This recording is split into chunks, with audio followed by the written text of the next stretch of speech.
Hoy los saludamos desde el Hogar de Señoritas de la Corporación Universitaria Adventista aquí en Medellín, Colombia. Primero les agradecemos al Hogar de Señoritas por dejarnos grabar en sus instalaciones. Además de que si ustedes llegan a escuchar algún ruido de fondo es porque estamos aquí en este sitio y las muchachas van y vienen, así que es natural y es parte de este proceso de estar grabando en distintos escenarios para llevarles a ustedes un estudio diario de un capítulo de la Palabra de Dios. Ya la semana pasada tuvimos un reto especial que fue, de hecho alcanzamos un día, superamos los 300 likes y hoy que estamos iniciando la semana queremos volverle el reto de que cada una de las personas que ven este video like, que es el botoncito así de la manito con el pulgar arriba. Queremos al menos que la mitad de las personas que están viendo este video diariamente puedan dejarnos ese like allí. ¿Por qué les pedimos el like? ¿Cuál es el propósito de toda la carreta detrás del like? Resulta y pasa que cada vez que tú les das, YouTube interpreta que este video tiene interacción con la gente y que la gente aparentemente les está gustando. Entonces lo que hace es que promueve más el video porque entre más gente le da like, pues YouTube automáticamente a la gente le está gustando y por lo tanto empieza a sugerir compartirlo más. Que mucha más gente puede estudiar y darse cuenta de que tenemos este programa donde diariamente estamos estudiando un capítulo de la Palabra de Dios. No se les olvide también que en la parte de abajo del video también hay un botoncito, un corazoncito que dice gracias. Ustedes allí pueden expresar su agradecimiento con el canal y revisar también los repasos diarios y semanales de la Escuela Sabática con el pastor Jonathan Márquez. Bueno, hoy que tenemos el capítulo 26 del libro de Levítico, vamos a orar antes de empezar con el estudio de hoy. Señor, que al estudiar este capítulo podamos entender que tú nos amas sin importar lo que hagamos, que las bendiciones vienen de nuestra obediencia, pero que en nuestra vida podemos evidenciar bendiciones o, en este caso, maldiciones, debido a lo que genera y a lo que se produce cuando tú estás en nuestras vidas. En Jesús. Amén. El libro de Levítico 26 explora el tema de las bendiciones y las maldiciones del pacto.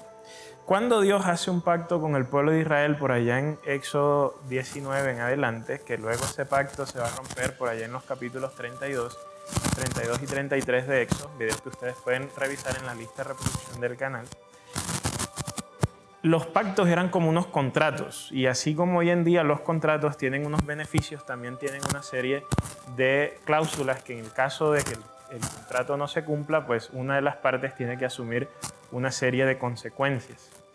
En el capítulo 26 lo que se hace es que se delinean esas cláusulas de beneficios y también las cláusulas de consecuencias que el pueblo de Israel iba a afrontar en el caso tal de que se cumpliese o no se cumpliese ese contrato que en el texto se le llama pacto con Dios. En el caso de las cosas buenas que pasaban, Dios les dice por allá en el versículo 3 del Levítico 26, si andáis en mis estatutos, guardáis mis mandamientos para ponerlos por obra, versículo 4, yo os daré lluvias en su tiempo, de manera que la tierra dará sus productos y los árboles del campo darán su fruto. Dios aborda lo que es la primera, o al menos lo que es algo esencial en la vida del pueblo de Israel. Era un pueblo que al conquistar la tierra de Canaán iba a ser eminentemente agrícola. Eso lo vamos a terminar estudiando por allá cuando estemos en el libro de Jueces. Y dentro del contexto agrícola, algo fundamental era que las lluvias ocurriesen cuando debían ocurrir, de tal forma que al momento de sembrar, la lluvia madurara el producto y al momento de cosechar no hubiese lluvia excesiva porque entonces arruinaría el producto. Entonces la idea aquí es que si el pueblo era obediente, entonces la lluvia iba a llegar en el momento correcto y el resultado era comida abundante. La comida abundante era fundamental para una sociedad estable. Para cualquier sociedad estable se necesita un suplemento de alimento o un flujo de alimento que sea continuo. Porque esto permite, cuando hay alimento para todos, esto permite que haya estabilidad en la sociedad y que por lo tanto esa ganancia que se produce a la hora de sembrar y cosechar se pueda reinvertir en proyectos de inversión social. En el caso de Israel, obviamente, se reflejaba en condiciones de un ejército, la paz en medio del pueblo de Israel, o de pronto la inversión en los altares o los sacrificios que a mantener una vez el pueblo conquistase la tierra de Canaán. En el versículo 5 se sigue elaborando entonces en estas cosas que pasaban si el pueblo cumplía el pacto. Dice que la trilla durará hasta la vendimia hasta el tiempo de la siembra, es decir, el alimento se iba a mantener estable. Comeréis vuestro pan, habitaréis seguros en la tierra. Dice el versículo 6, daré también paz en la tierra para que durmáis sin que nadie os atemorice. Son los lugares en el mundo donde este versículo podríamos decir se cumple, ¿no? La gran mayoría de nosotros vivimos en zozobra, de que salimos a la calle y tenemos el miedo de que nos vayan a robar. Entonces aquí una de las condiciones que ocurría si se cumplía el pacto era comida, era paz. Luego dice que se iban a eliminar las bestias de la tierra, no iban a haber enemigos. El poderío militar de Israel iba a ser tal que solo 5 personas iban a lograr que 100 personas huyeran o que 100 israelitas a 10.000. Ellos iban a ser fecundos, el pueblo se iba a multiplicar, las provisiones iban a tener, Dios iba a morar en medio de ellos. Y entonces están las bendiciones del pacto. A partir del versículo 14, ahora se mencionan las maldiciones del pacto, todas aquellas cosas que iban a ocurrir. El pueblo no cumplía el pacto con Dios. Entonces dentro de estos iba a estar que si se quebraba el pacto con Dios, primero iban a venir enfermedades, dice el versículo 16. Iba a existir fiebre, los ojos se iban a consumir. En el versículo 17, luego ahora aparecen los enemigos. Los enemigos iban a ser capaces de conquistar Israel. Además de eso, los árboles no iban a dar fruto, entonces se afecta la alimentación. Iban a haber plagas. Al haber plagas y al no haber consecuencia natural es que las personas iban a vivir menos y entonces iba a haber más muerte. Si existía más muerte en el pueblo de Israel, pues el pueblo de Israel iba a estar débil al ataque de los enemigos. Entonces ahora se iban a ser susceptibles. Inevitablemente esto iba a llevar al proceso que el pueblo de Israel iba a terminar esclavo, y si el pueblo de Israel terminaba esclavo, la tierra que Dios les había dado pues sencillamente iba a desaparecer. Todo esto, la lista que sigue en todo el capítulo 26 del libro de Levítico sigue exponiendo sencillamente todas las maldiciones que iban a recaer sobre el pueblo si el pueblo no obedecía el pacto. Lo que es interesante es que al final de este capítulo, al final del capítulo 26, viene el versículo 40, y en el versículo 40, 41, 42 y 43 mencionan la pérdida de la tierra como la maldición máxima que el pueblo de Israel podría afrontar si no cumplía el pacto con su Dios. Ahora, en los versículos 44 y 45 llega un matiz teológico bien interesante. Dice, sin embargo, a pesar de esto, cuando estén en la tierra de sus enemigos, no los desecharé ni los aborreceré tanto como para destruirlos, quebrantando mi pacto con ellos, porque yo soy el Señor su Dios. Versículo 45, sino que por ellos me acordaré del pacto con sus antepasados, que yo saqué de la tierra de Egipto a la vista de las naciones para ser su Dios. Yo soy el Señor. Al final del capítulo 26, después de la lista de todas las cosas que podrían pasar en caso tal de que Israel no obedeciese el pacto, nos muestra que Dios, aún así, después de todas las cosas que pueden ocurrir si el pacto no se cumple, aún así no invalida su pacto. Y entonces esta cuestión nos muestra, al menos, o nos ilustra, 3 cosas importantes. La primera, hay alguno que puede leer este capítulo y pensar que si tú eres obediente, entonces Dios va a ser bueno contigo, y si eres desobediente, entonces Dios va a ser malo contigo. Y en cierta forma, a veces pensamos que Dios es un Dios como cualquier otro Dios que funciona bajo el principio de quid pro quo, que es básicamente el de si yo me porto bien, pues entonces Dios me va a bendecir. Si yo me porto mal, Dios no me va a bendecir. Eso es antibíblico, porque en realidad eso haría que la bondad de Dios fuese dependiente sobre el carácter del hombre.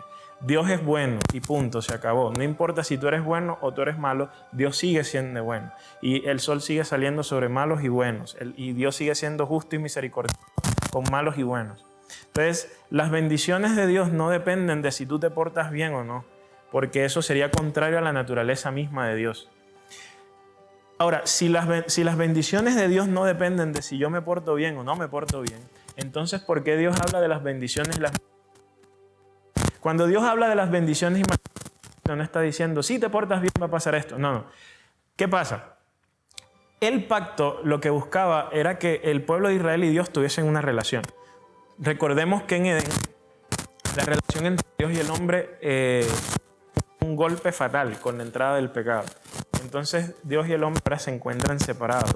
Dios haciendo a través del libro de Génesis, libro de Éxodo, lo que busca es nuevamente con la raza humana. Entonces, las bendiciones del pacto no están hablando de que si Israel se portaba bien, entonces iba a pasar esto. Las bendiciones del pacto están hablando de lo que ocurre naturalmente cuando Dios y el hombre están en una relación. Miren que las bendiciones del pacto era que iba a haber alimento, que no iba a haber guerras, que iba a haber paz, que se iba a fructificar y multiplicar. Si ustedes notan, todo eso lo que está recreando son las condiciones del Edén. Entonces, las bendiciones del pacto son sencillamente lo que ocurre en una sociedad cuando Dios está en ella. Entonces, si Israel cumplió el pacto, Dios iba a estar con Israel, consecuencia natural de alimento, paz, que se iban a fructificar y que se iban a multiplicar. Las bendiciones del pacto no es que Dios estuviese ahora castigando a Israel porque se estaba portando mal, sino que sencillamente son las consecuencias naturales de cuando Dios no está en la vida de la sociedad israelita. Por eso es que se habla de que no iba a haber alimento. ¿Por qué no iba a haber alimento? Pues sencillamente porque Dios es el Dios que controla la producción de lluvia, y la lluvia controlaba el alimento, y el alimento controlaba la estabilidad. Al alejarse Israel de Dios, pues naturalmente se estaban alejando que controlaba los ciclos naturales, y entonces se generaba una cascada de efectos que no se querían experimentar, pero que eran el resultado de que sencillamente se rechazara a Dios. Entonces no estamos hablando de que si te portas bien o si te portas mal, entonces Dios está allá en el cielo. Si te portas mal, te manda un rayo. Si te portas bien, te envía una caja de chocolates. La bondad de Dios no depende de eso. Si dependiera de eso, pues Dios sería un Dios injusto, porque estaría actuando contrario a su naturaleza de amor. Él ama al que se porta bien y al que se porta mal. Y listo, se acabó, punto y aparte. El amor de Dios no depende de si nos portamos bien o mal. Él nos ama, ya está. Ahora, si nos portamos bien o mal, ya eso es otra cuestión, pero de eso no depende el amor de Dios. La segunda importante a destacar en el capítulo 26 de Levítico es que Dios no rompe su pacto con el pueblo, aun si el pueblo rompe el pacto con él, ¿no? De una forma muy elegante, el apóstol Pablo dice que Dios es fiel aun si nosotros somos infieles. Y esto nos habla de un Dios que no abandona a la humanidad a su suerte simplemente porque ha fallado. Y ni siquiera estamos hablando de que falló una vez o falló. No. El capítulo 26, a la hora de describir las maldiciones del pacto, él describe más maldiciones que bendiciones. Y de hecho va en una secuencia donde las cosas... Y entonces por eso al final, cuando lo peor que le puede pasar al pueblo israelita es perder la tierra que Dios le da, porque eso significaría que regresan al estado actual con Dios. Por allá, en el caso cuando Dios le dice a Abraham que lo iba a hacer una gran nación y le va a dar una tierra, entonces antes de ese pacto, el pueblo no tenía tierra, no tenía la promesa de una nación y demás. Entonces las maldiciones del pacto son sucesivas, y es un asunto que va aumentando hasta que terminan esto de pérdida de la tierra, y ni aún así, dice el texto, Dios rompe el pacto con el pueblo de Israel. Es decir, ni aún con la persona más obstinada que pueda haber, Dios termina rompiendo el pacto. Pensar, esto apoya entonces el universalismo. Esto quiere decir que todos vamos a...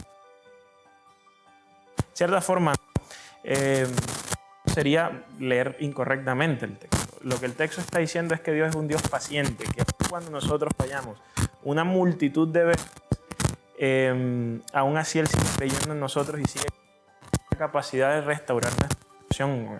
Entonces, este texto que habla de la paciencia de Dios con aquellas personas obstinadas no debe llegarse a leer como si fuese una excusa para creer que entonces todos somos salvos sin importar lo que hagamos. Recordemos que estas maldiciones del pacto que están en el Levítico 26, Dios efectivamente las ejecutó con el pueblo de Israel, a tal punto que cuando los babilonios destruyen el templo y se apoderan de la tierra de Israel, regresan al pueblo de Israel a esa condición prepactual con Dios. Y entonces el exilio puede ser visto como el castigo efectivo que Dios con el cual Dios castiga a Israel y que después en el exilio Dios tiene que hacer un nuevo pacto con Israel para ahora traerlo del exilio, y por eso es que en libros como Jeremías, Ezequiel se habla de él. Entonces, el hecho de que Dios sea paciente no quiere decir que Dios al final, si persiste la persona en su obstinación, no vaya a haber un castigo. Y la tercera cosa que podríamos extraer de este capítulo es que la presencia de Dios siempre genera bienestar. A veces nosotros creemos que pensar en que Dios está en nuestra vida debe estar automáticamente relacionado solo con cosas del Espíritu. Pero lo que vemos nosotros en Levítico 26, sin caer en lo que se llama la teología de la prosperidad, que es la idea de que si Dios está contigo, entonces, mejor dicho, tú vas a ser rico de la noche a la mañana, y entre más plata des, entonces tú más plata vas a recibir. Sin caer a ese extremo, porque ese no es lo que está hablando el texto. Levítico 26 sí nos muestra que la presencia de Dios en la vida de una persona, de una sociedad, tiene unas consecuencias que no son tan espirituales, son más de orden material. Y a veces nos hemos preocupado tanto por enfatizar un aspecto de la espiritualidad, entre comillas, que nos hemos olvidado de las consecuencias materiales que tiene la presencia de Dios en la persona.